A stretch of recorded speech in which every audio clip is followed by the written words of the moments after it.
अस्सलाम वालेकुम, good morning, welcome to सुनो पाकिस्तान। और मैं हूं आपका होस्ट अजीम राना। और आपको पता है कि हम कभी भी वादा खिलाफी नहीं करते हैं।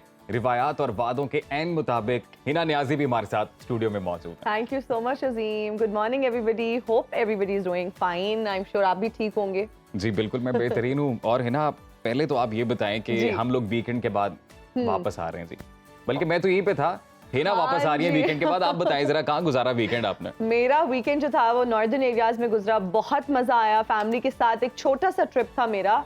और मुझे लगता है बहुत जरूरी है, कभी कभी जब आप बहुत उकता जाते हैं और लाहौर की मसरूफ जिंदगी से तंग आ जाते हैं, तो फिर आपको पीस और सेरेनिटी चाहिए होती है और आपको रिजुविनेट करने के लिए कुछ टाइम चाहिए होता है, जो कि मौसम कैसा था? मौसम बताएं जरा। मौसम एब्सोल्युटली अमेजिंग। मैं यही अभी हम लोग प्रोग्राम के स्टार्ट में भी बात कर रहे थे कि इतना अच्छा प्लेजेंट वेदर था, बारिश हो रही थी और जो क्लाउड्स थे वो बिल्कुल नीचे आ जाते थे। टाइम्स ड्राइव करते हुए वो जीरो विजिबिलिटी वाला सीन नहीं होता, लाहौर की गर्मी और एक तरफ फिर वहां की ठंड। ओहो हो जी जी, जबरदस्त ट्रिप है ना। आपने मौसम की बात की है, प्लेजेंट वेदर, तो आपने बताया हमारे नाज़रीन को, अगर आप इसी तरह की कोई प्लेजेंट बात भी पहुंचाते हैं हमारे देखने वालों तक, जरूर। तो आज प्रोग्राम का आगाज हम शेख सादी रहमतुल्लाह अलैह की इस खूबसूरत बात से करते हैं कि अगर तुम चाहते हो कि तुम्हारा नाम बाकी रहे तो औलाद को अच्छे इखलाक सिखाओ।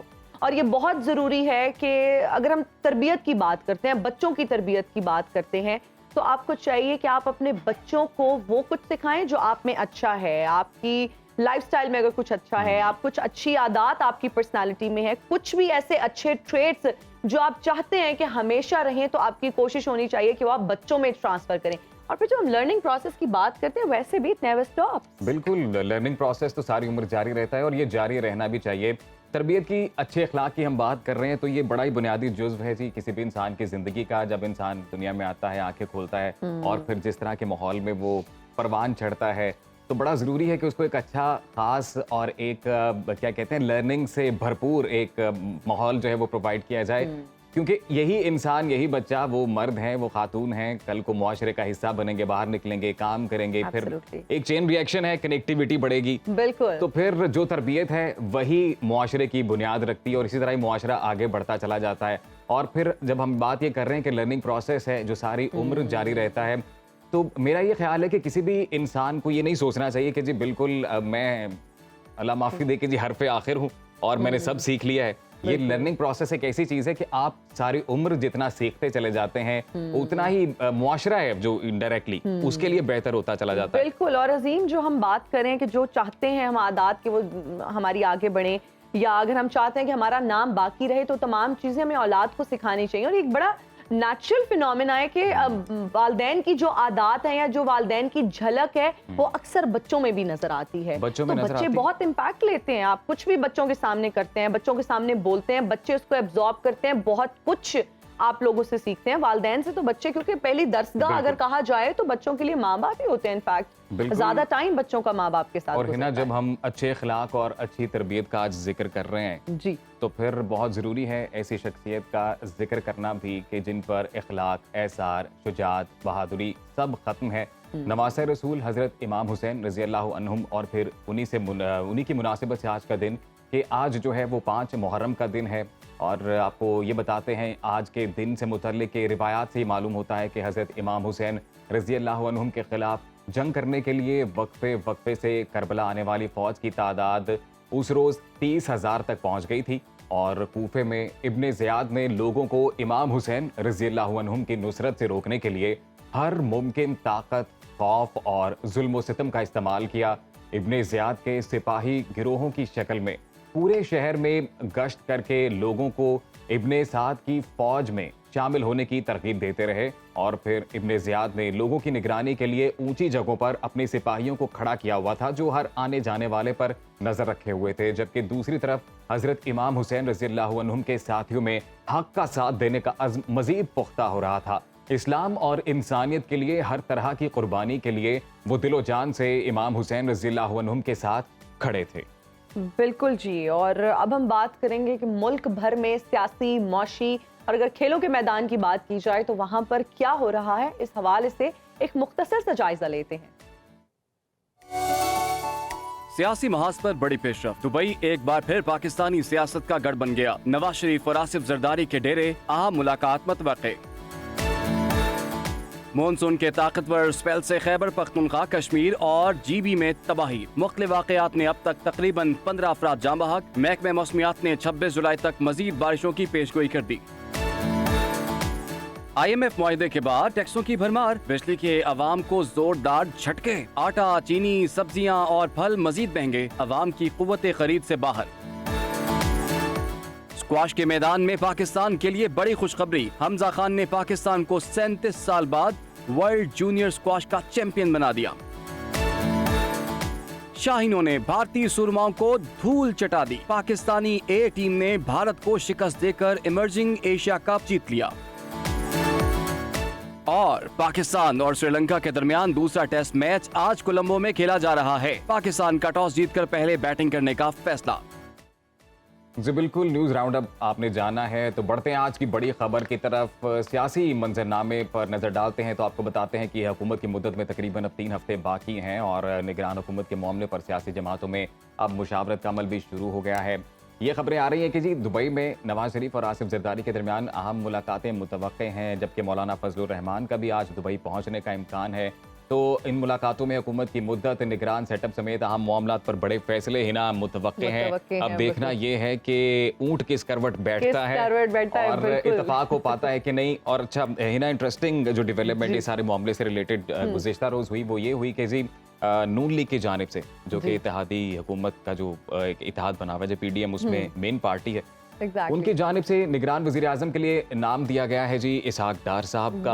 और वो लोग चाहते हैं कि इसहाक डार साहब जो हैं वो इंटरिम गवर्नमेंट संभालें। और फिर इस हवाले से एक और जो इंटरेस्टिंग फैक्टर है कि कुछ अमेंडमेंट्स तजवीज़ की गई हैं कि जो निगरान हुकूमत का सेटअप है, क्योंकि वो बुनियादी तौर पर एक केयर टेकर जो सेटअप होता है उसके पास ज़्यादा इख्तियारात नहीं होते, बस निगरान सेटअप का काम जो इंतखाबात हैं वो पुरअमन तरीके से करवाना है। लेकिन अब अफवाहें हैं या स्पेकुलेशंस हैं या ज़राए जो खबरें बताते हैं वो ये बताते हैं कि जी अमेंडमेंट करना चाह रहे हैं इलेक्शन रूल्स के दौरान, ताकि जो मौजूदा जो एक इलेक्टेड हुकूमत के पास इख्तियारात होते हैं बिल्कुल वो तमाम इख्तियारात इंटरिम गवर्नमेंट के पास हों, ताकि इसहाक डार साहब अगर इन केस वो बनते हैं, अगर प्लीज अगर का वर्ड जरूर लगाएंगे, बहुत सारे लोगों के लिए शायद ये प्लेजेंट खबर ना हो, शायद। बिल्कुल, और इस पर हम अब तफसील से गुफ्तगू करेंगे और इस वक्त तफसील से गुफ्तगू करने के लिए हमारे साथ मौजूद है राना मुबश्शिर साहब, senior anchor person and analyst. Thank you so much for joining us Rana साहब। गुड मॉर्निंग, कैसे हैं आप? Very good morning all of you जी, कैसे हैं आप लोग? खैरियत से? अल्हम्दुलिल्लाह बिल्कुल ठीक। राना साहब, दुबई की अगर बात करें, फिर से जो है ना वो सियासत का मरकज बना हुआ है और नवाज शरीफ और आसिफ अली जरदारी जो है वो दुबई पहुंच चुके हैं। दोनों रहनुमाओं के जो है ना दरमियान अहम मुलाकात मुतवक्के है। क्या कहेंगे, क्या बड़े फैसले हो सकते हैं इस मीटिंग में? मीटिंग हुई थी ना दुबई में, एमिरेट्स हिल में जी। अच्छा, एमिरेट्स हिल में इसलिए की जाती है, एक तो वहां पे वो लोग रहते हैं जाके, सेकेंडली वहां पे जो मूवमेंट है बड़ी रिस्ट्रिक्टेड होती है और जो अंदर गेस्ट रह रहे होते हैं, जो वहां पे लोग रहते हैं, वही किसी को अगर अंदर इनवाइट करें या बुलाएं तो फिर ही हो सकता है वो अंदर आ सके, वैसे नहीं आ सकते। जैसे मैंने आपको पहले भी शायद बताया हो कि जैसे हमारे पाकिस्तान में होता है कि हम लोग रिपोर्टर्स और ये हम लोग सारे DSNGs हम लोग भगा देते हैं, हमें पता चले कि किसी जगह पे कोई अहम शख्सियत जो है या मीटिंग जारी है या बैठा हुआ है, एक्सक्यूज मी, तो वहां पे पहुंच जाते हैं। It doesn't work that way in Dubai. So basically it's like a place where you can like talk whatever you feel like. Secondly, there's WhatsApp as said. तो वो WhatsApp भी नहीं है वहाँ पे as such. तो वो इस तरह चलता रहता है पे काम। But पिछली जो मीटिंग्स थी उसमें as such कुछ निकला नहीं था। बिल्कुल। Excuse me. So उसमें प्रॉब्लम्स थी, उसमें कुछ चीजें ऐसी थी जो कि सॉल्व नहीं हुई थी। खास तौर पे मौलाना साहब जो है, आपको पता है वो नाराज हो जाते हैं, उनको तो मौका चाहिए ना, वो किसी न किसी से नाराज हो जाते हैं। सो वो नाराज हो गए थे। तो राणा साहब, नाराजगी भी तो जायज थी, आप दो पार्टियां मिल रही हैं, आपने मौलाना साहब को इनवाइट ही नहीं किया वहां पर। पावर गेम इज डिफरेंट यार, there is power game is very different. और मेरे ख्याल में हमें तो अब समझ आ गई है कि पावर गेम में तो बड़ी मुख्तलिफ चीजें होती हैं। वहां पे जैसे हम लोग एक दूसरे के साथ रख रखाव रखते हैं, on the face of it वो लोग रखते हैं जरूर, लेकिन अंदर से the situation is very different. खैर एनीवेज, मौलाना साहब की एक वर्थ है, मौलाना साहब को इसलिए उन्होंने इनवाइट कर लिया कि ना कि आखिरी वक्त में कोई ना कोई वहां पे कोई मसला ना खड़ा कर दे पाकिस्तान के अंदर, but then he is there. And I personally think what's going to happen is कि इलेक्शंस में कैसे वर्कआउट करनी है चीजें और इलेक्शंस के बाद कैसे वर्कआउट करनी है चीजें, ये एक वहां पे एक टीडीएस जॉब है जो करने के वहां पे ये लोग बैठे हुए हैं। खास तौर पे मौलाना साहब की वहां पे जो क्या स्टैंडिंग होगी केपीके के अंदर, क्योंकि केपीके के अंदर इस वक्त भी मौलाना साहब को हीट फेस करनी है पीटीआई से, पीटीआई की सपोर्ट वोटर्स की तरफ से हीट फेस करनी पड़ रही है, डिस्पाइट द फैक्ट कि परवेज खटक जो है वो अपना एक ग्रुप बना रहे हैं, लेकिन उनके पास जो खटक साहब के पास जो ग्रुप इस वक्त तक मौजूद है वो ऐसा कोई बड़े नाम नहीं है सच, सो इसलिए वहां पे प्रॉब्लम्स फेस करनी पड़ रही हैं। राना साहब ये कहिएगा कि इंटरिम पीएम से मुतल्लिक ये गुफ्तगू होगी और किसी एक नाम पर इत्तेफाक करना अभी ज़रूरी है। इसहाक डार साहब का नाम नॉमिनेट किया गया पीएमएलएन की जानिब से, किस तरह से देखते हैं इस सारी सूरत हाल को, एंड वाई इसहाक डार? इसहाक डार साहब का नाम इसलिए वहां पे रखा गया सामने, अभी बड़े नाम यहाँ पे घूम फिर के आगे खत्म हो गए, फिजल आउट कर गए, लेकिन इसहाक डार साहब का नाम इसलिए रखा गया है कि चाहते ये है कि यूटी रहे, क्योंकि कॉन्टिन्यूटी अगर रहेगी तो कॉन्टिन्यूटी में इसहाक डार जो है फाइनेंस मिनिस्टर रह चुके हैं और उनको जनाब डील करने में आसानी होगी जो डोनर एजेंसीज हैं उनके साथ। सो उनको इसलिए वहां पे पिच किया गया है कि वो जनाब शायद वहां पे प्राइम मिनिस्टर बन जाए। सो इसलिए कॉन्टिन्यूटी के लिए किया है कि इकोनॉमिक कॉन्टिन्यूटी रहे, और अगर ये जो स्पैन है ये केयर टेकर का, ये अगर थोड़ा सा स्ट्रेच भी हो जाए तो उस ऐसा कोई प्रॉब्लम्स ना आए, क्योंकि चंक अभी आने हैं बाकी आईएमएफ जी, सो जब चंक वापस आने आईएमएफ से और भी आने, सो इसलिए कोई हर्डल्स ना हो, सो इसलिए उनका पिच किया गया है। और उसके बाद कैबिनेट जो है वो भी डिसाइड की जाएगी, वहां पे कुछ नाम हैं उन पे जनाब they will go through it, brainstorming होगी, तीनों बैठ के ब्रेनस्टॉर्मिंग करेंगे। सो वो बैठ के दुबई में ये भी डिसाइड होगा कि कौन केयर टेकर प्राइम मिनिस्टर, कौन केयर टेकर सेटअप के अंदर कौन कौन सी कैबिनेट में लोग होंगे। अच्छा राना साहब, खबरें तो ये भी आ रही हैं कि निगरान वजीर आजम कोई ब्यूरोक्रेट या फिर कोई टेक्नोक्रेट भी हो सकता है, और पीपल्स पार्टी का ये कहना है कि निगरान वजीर आजम का जो ओहदा है ये सियासतदान का हक है। क्या कहेंगे, किसके पास जाने वाला है ये ओहदा? क्या कोई ब्यूरोक्रेट भी इसको लेके जा सकता है या फिर नहीं, सियासतदान के ही हिस्से में आने वाला है? देखें, बेसिकली होना तो ये चाहिए, जो मेरी सोच है, मेरी राय है, वो ये है कि होना ये चाहिए कि केयर टेकर सेटअप का केयर टेकर प्राइम मिनिस्टर वो होना चाहिए who is not a politician, ठीक है? क्योंकि वो अगर पॉलिटिशियन नहीं होगा ना तो उसका स्टेक पे कुछ नहीं होगा, ठीक है? बिल्कुल। सो वो ना बिल्कुल फोकस्ड रह के जीरो इन करेगा सिर्फ और सिर्फ जो उसकी रिस्पॉन्सिबिलिटी है, जो मेन रिस्पॉन्सिबिलिटी है, and that is like elections. So उन पे फोकस करेगा और डे टू डे अफेयर्स जो है स्टेट के उनको रन करेगा। सो वो इधर उधर टिल्ट टुवर्ड्स एनीवन, ठीक है? सो अगर सियासतदान नहीं होगा तो आई personally think it's a good thing, ठीक है? राना साहब, दो तीन आम नुकात हैं सर, ये कहिएगा कि पीपल्स पार्टी का मूड क्या लगता है आपको? पीपल्स पार्टी के मूड को देखकर आपको लगता है कि इसहाक डार साहब के नाम पर इत्तेफाक हो पाएगा? और फिर दूसरा ये कि अगर इसहाक डार साहब इंटरिम पीएम बनते हैं और फिर इंतखाबात होते हैं तो इस बात की गारंटी कौन देगा कि बाद में कोई इस तरह से फड्डा नहीं पड़ेगा कि जो है वो साइड ली गई या ये प्रॉपर न्यूट्रल इंतखाबात थे? क्योंकि केयर टेकर सेटअप का काम ही न्यूट्रल इंतखाबात करवाना है। बड़ा अच्छा क्वेश्चन है आपका। देखिए, बाद में क्वेश्चन मार्क्स तो रेज होने ही होने, चाहे आप सही कराएं, चाहे आप थोड़ा सा उसको मैनेज करने की कोशिश करें, वो तो क्वेश्चन मार्क्स तो उठने ही उठने हैं इन ईदर वेज, ठीक है? सो वो हमेशा रहा है और ये हमेशा होता रहेगा, इसमें कोई रॉकेट साइंस है ही नहीं है। बट देन अगेन यहाँ पे जो इश्यूज हैं वो डिफरेंट है। हम लोगों को चाहिए ये कि हम लोग थोड़ा सा out of the box thinking लेके आए क्योंकि ये नॉट 90s एरा, हम थोड़ा सा चीजें बहुत चेंज हो चुके हैं यहाँ पे, ठीक है।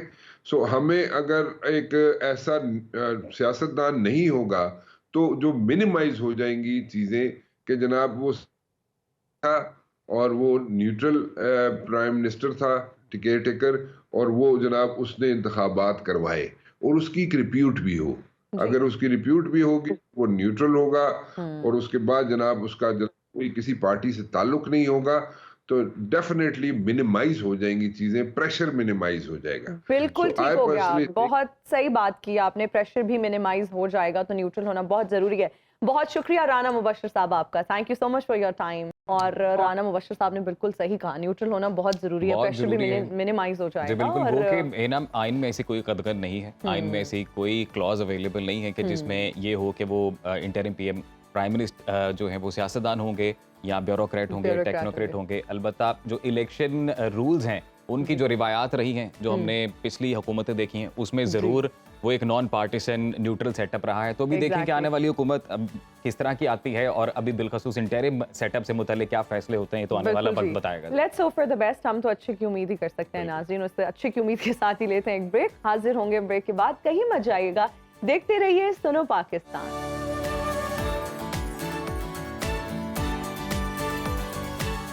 And we are right back after the break. You're watching सुनो पाकिस्तान और अब हम आपके साथ शेयर करेंगे कुछ इंटरेस्टिंग खबरें from all over the world. और खबर शेयर करने से पहले मैं अजीम का थोड़ा सा इंटरव्यू लेती हूँ। अजीम, मुझे बताएं कि आपने कितने इकसाम के सेब खाए हुए हैं या आपको कितने इकसाम के सेबों का पता है?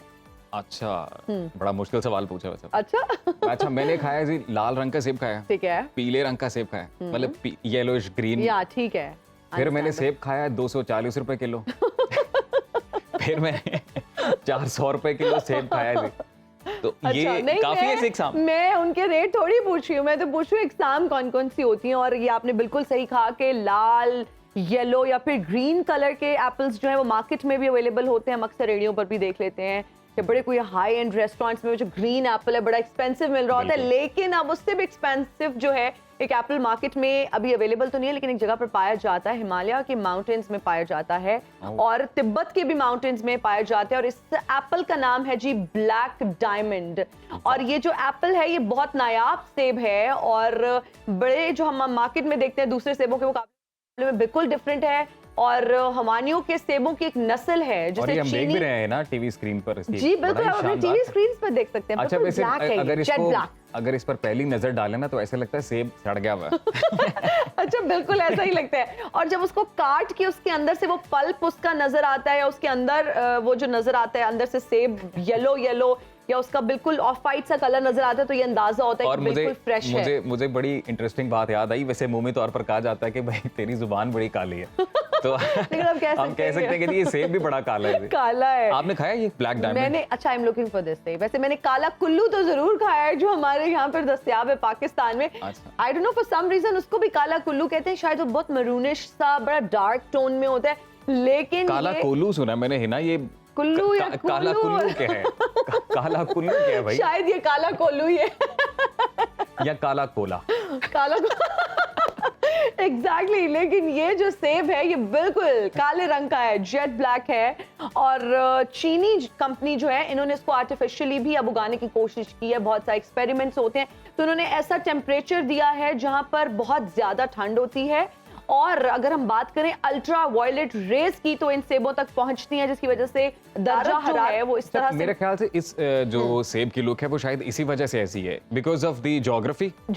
वो दर्जा हरारत, क्योंकि तिब्बत जो है वो एक बहुत ऊंची जगह पर है, मतलब हिल्स हैं, माउंटेन्स हैं, वहां पर एक मखसूस किस्म का दर्जा हरारत रहता है। फिर सन एक्सपोजर ऐसा है, ऐसे ही है। और मेरे ख्याल से टेम्परेचर एंड वो सारा एनवायरनमेंट जो है ना इसको बनाने में, इसके कलर में बहुत सारे जो है ना उसकी कंट्रीब्यूशन है। और अजीम, हम कहते हैं ना कि अक्सर लोगों का दिल काला होता है, ये सेब काला है, लेकिन सेब बाहर से काला है, इसका मतलब दिल काला है लेकिन अंदर से गोरा है। और क्या ये सेब अपने साथी सेबों को कहता होगा कि मैं काला जोड़ा पाया नहीं, ये कहता होगा हम काले हैं तो क्या हुआ, दिल वाले हैं। जी बिल्कुल, दिल वाले। और वैसे इस सेब ने ये बात किसी हद तक सच भी साबित किया है, क्योंकि हमने वो पिक्चर्स में भी देखा है कि जब उसको काटते हैं तो अंदर से सफेद निकलता है। तो डजंट मैटर क्या है आप लोग बाहर से कैसे हैं, मतलब कलर डजंट मैटर, आपकी अंदर से दिल साफ होना चाहिए। सीरत सूरत डजंट मैटर, सीरत मैटर्स अ लॉट। सीरत अच्छी होनी चाहिए, शक्लें तो सबकी बहुत खूबसूरत हैं भाई। और आप वैसे इतना ट्रैवल करती घूमती फिरती रहती हैं, अभी भी आप नॉर्दर्न एरियाज में गई हुई थी, तो आप भी एक कोई तिब्बत का टूर प्लान करें ना, लेके आए black diamond.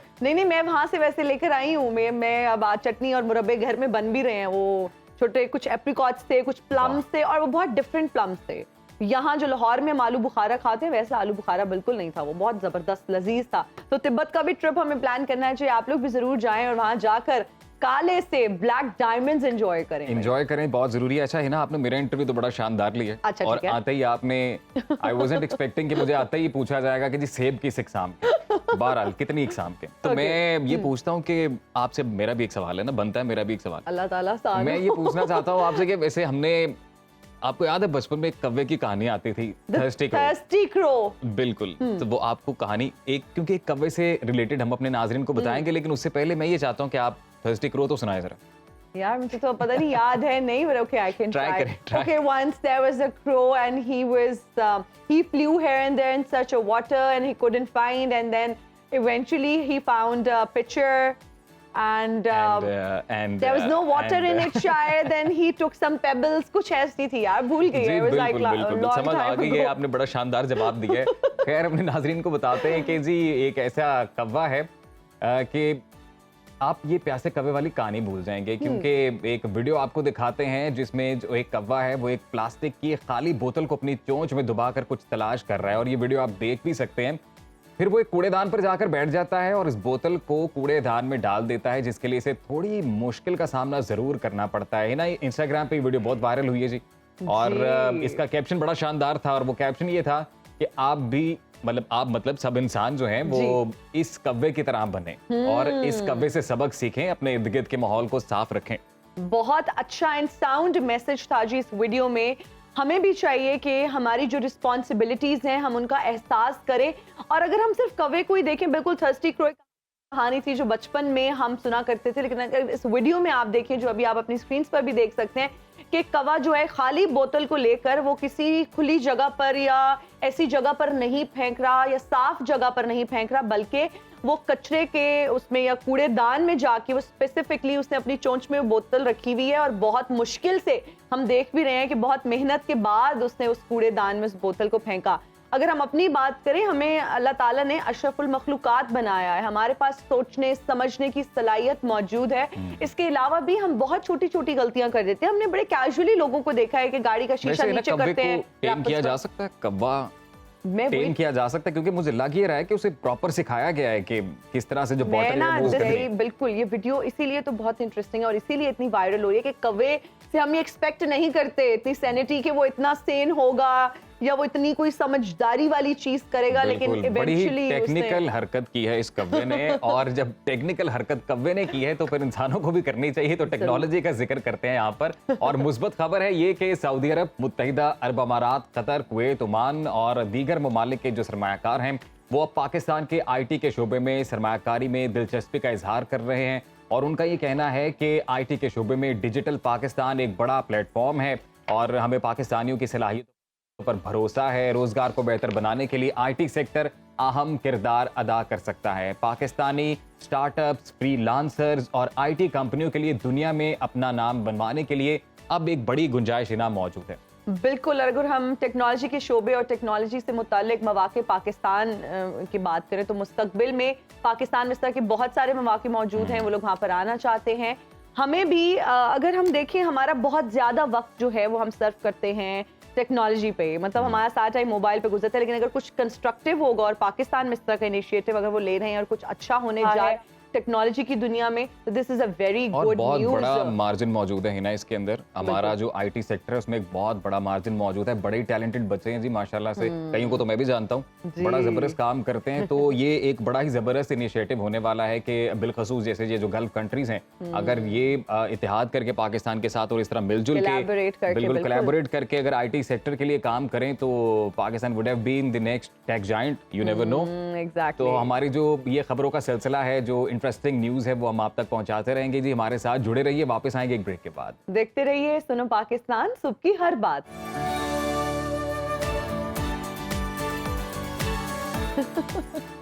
And we are right back after the break. You're watching Suno Pakistan. Azim, there's a question for you again. आप मुझे बताएं आज आपका वाइवा डे है. आज आपका वाइवा डे है. अच्छा मुझे बताएं, do you take care of yourself and how much time do you invest in self care? वैसे ये सवाल आपके ज़हन में कहाँ से आया?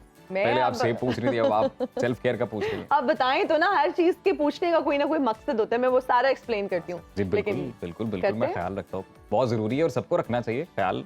बिल्कुल हर आपने- खास व आम। हर खास व आम को अपना बहुत ख्याल रखना चाहिए जी. आज इंटरनेशनल सेल्फ केयर डे मनाया जा रहा है और इस दिन को मनाने का मकसद ये है कि अपना ख्याल रखा जाए, अपनी मेंटल वेलबींग का ख्याल रखा जाए. हेल्थ बीइंग, मेंटल अगर हेल्थ बीइंग हो जाए mental well being is very important भाई. आप अपनी दिमागी सेहत का भी बहुत ख्याल रखें, अपनी हेल्थ का बहुत ख्याल रखें. ख्याल नहीं रखेंगे तो मेंटल वेलबींग, मेंटल हेल्थ हो हेल्थ बन जाएगी। जाए.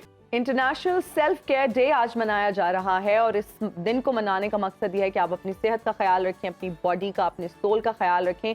और वो तभी मुमकिन है जब आप अपने लिए दिन में वक्त निकालें और उस वक्त में चाहे आप अपना कोई फेवरेट सीजन देखें, चाहे आप एक्सरसाइज करें, चाहे आप वॉक करें, चाहे आप अपना पसंदीदा खाना खाएं. इसके अलावा एम्पल स्लीप जो है या plenty of sleep is very important. Mind की अगर जब हम बात करते हैं, बॉडी को सही फंक्शनिंग की बात करते हैं, तो हमारे लिए हमारी सेहत की बेहतरी के अच्छा है लिए ना, ये बताइएगा कि किसी से मिलना जुलना छोड़ देना भी सेल्फ केयर में होता है? हाँ, if it gives you peace. अगर आपको, लेकिन मुझे लगता है मिलना चाहिए, सोशलाइज भी करना चाहिए with positive and good people. लेकिन if it gives you peace, और अगर आप इंट्रोवर्ट हैं और आपको अकेले रहना पसंद है और आपको सोशलाइज करना नहीं पसंद, तो वो भी एट टाइम्स आपको पीस दे तो सकता है. फिर भी आप लोगों को मिले।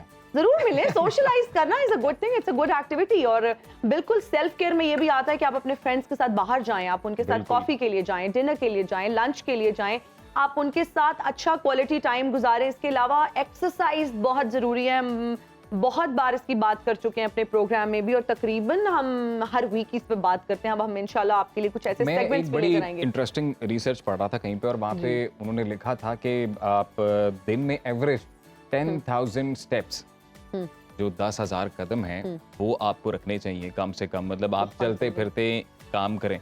आप जैसे जॉग करते हैं, हम लोग जॉगिंग करते हैं, जॉगिंग करते वक्त अपनी रूटीन अपनाएं कि आप ज्यादा से ज्यादा जो काम है वो बड़े एक्टिव तरीके से चलते फिरते करें. उससे ये होता है कि जी एक पॉजिटिव एनर्जी रहती है. वैसे बहुत आप जरूरी है. जिम वगैरह अगर जाती हैं तो जी. ऑब्वियसली यू नो कि जब आप वर्कआउट करते हैं उसके बाद जो एक्सर्शन होती है, बिल्कुल. फिर आप कितना रिलैक्स फील करते हैं, सारी Relax feel नेगेटिव करते एनर्जी हैं, निकल you जाती है. बिल्कुल. And you burn, I think you burn your negative energies and emotions. और अगर इस थीम की, आज हम इस साल की थीम की बात करें तो that is resilience, adaptability and thriving in adversity. और अगर हम रेजिलियंस की बात करते हैं तो बहुत ज़रूरी है रेजिलियंस को बिल्ड करना, because it kills your negative emotions और नेगेटिव एनर्जीज को. और अगर हम सेल्फ केयर की बात करें तो आज इंटरनेशनल सेल्फ केयर डे मनाया जा रहा है. वो तमाम ख़वातीन हज़रात जो हमें देख रहे हैं, अपना बहुत ख्याल रखें. Self care is very important.